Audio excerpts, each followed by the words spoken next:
आज हम बात करेंगे इतिहास के सबसे बड़े धन हस्तांतरणों में से एक की।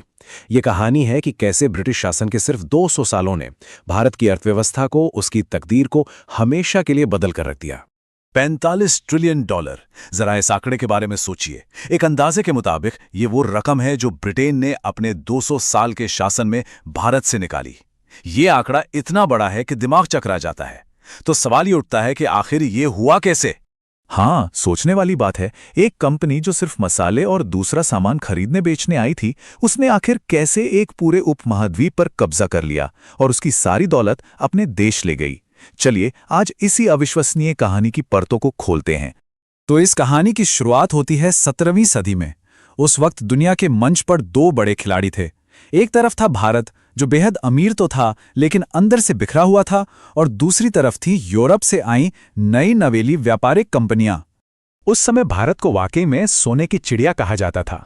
कागजों पर तो मुगल साम्राज्य का शासन था, लेकिन असल में देश कई छोटी छोटी रियासतों में बटा हुआ था, जहां स्थानीय राजाओं का राज चलता था।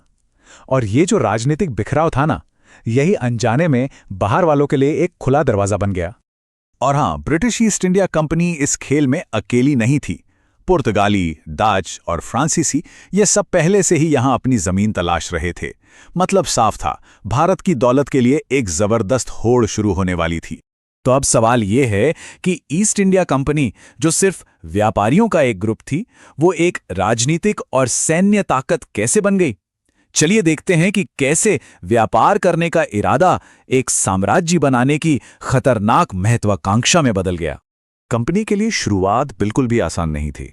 उन्हें पहले तो मुगलों ने साफ मना कर दिया, लेकिन फिर दो चीजों ने पूरा खेल ही पलट दिया। एक, स्वाले में पुर्तगालियों पर एक छोटी लेकिन अहम समुद्री जीत, और दूसरा, सर थॉमस रो की चालाक कूटनीति।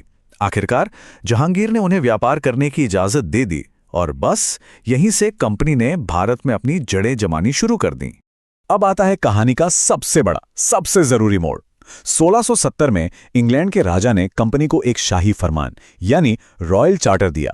यह सिर्फ एक बिजनेस लाइसेंस नहीं था, बल्कि इससे कहीं ज्यादा था। इसने उन्हें अपनी सेना बनाने, युद्ध छेड़ने और जमीन पर कब्जा करने की खुली छूट दे दी। मतलब एक व्यापारिक कंपनी अब आधिकारिक तौर पर एक हमलावर सेना बन चुकी थी। अगले 100 सालों में कंपनी ने इन ताकतों का बेरहमी से इस्तेमाल किया। प्लासी की लड़ाई में उन्होंने ताकत से ज्यादा धोखे का इस्तेमाल किया और नवाब के ही सेनापति को अपनी तरफ मिला लिया। फिर बक्सर की लड़ाई में उन्होंने मुगल सम्राट समेत 3 बड़ी भारतीय ताकतों की मिलीजुली सेना को हरा दिया। इन जीतों ने उन्हें भारत के सबसे अमीर प्रांत बंगाल का बेताज बादशाह बना दिया।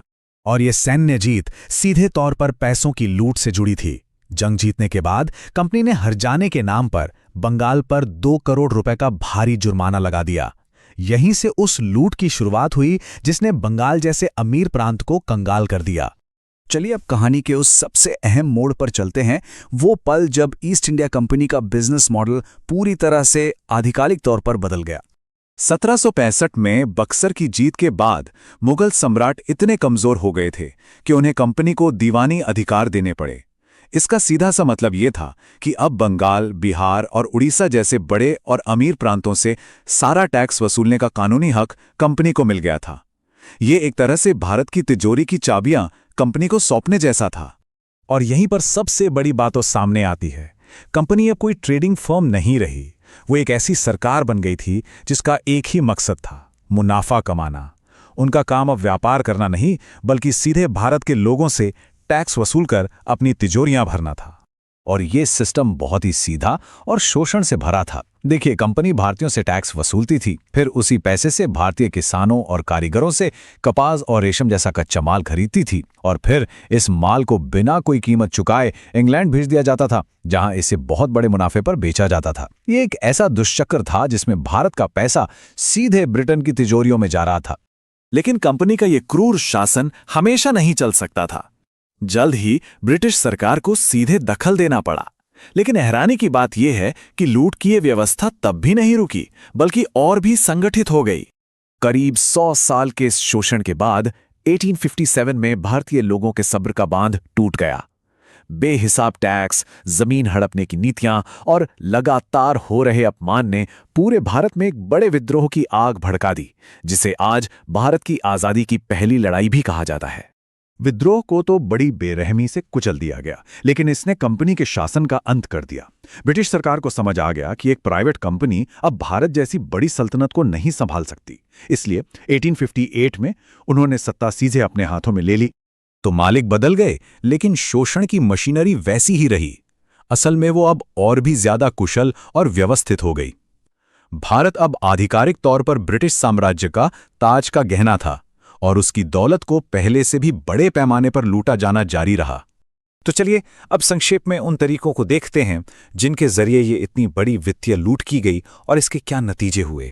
इन 200 सालों में कई तरीके अपनाए गए, जैसे व्यापार पर एकाधिकार कर, स्थानीय उद्योगों को बर्बाद करना, सीधे टैक्स वसूलना, राजाओं पर भारी जुर्माना लगाना और यहां तक कि अंग्रेजों की अपनी लड़ाइयों का खर्च भी भारतीय पैसे से उठाना। किसानों को उनकी ही जमीन पर किराएदार बना दिया गया, जिससे वो हमेशा के लिए गरीबी के जाल में फंस गए। इसका नतीजा ये हुआ कि जो देश कभी दुनिया के सबसे अमीर देशों में से एक था, वो 200 साल के ब्रिटिश शासन के बाद दुनिया के सबसे गरीब देशों में गिना जाने लगा। भारत की आर्थिक किस्मत पूरी तरह से हमेशा के लिए पलट दी गई थी। आज वो 200 साल का शासन तो खत्म हो चुका है, लेकिन ये हमें एक बहुत जरूरी सवाल के साथ छोड़ जाता है। $45 ट्रिलियन के इस ऐतिहासिक धन हस्तांतरण की स्थायी आर्थिक विरासत क्या है और ये आज भी भारत और ब्रिटेन के वर्तमान और भविष्य को कैसे प्रभावित करती है? ये एक ऐसा सवाल है जिस पर हम सभी को सोचना चाहिए। हमारे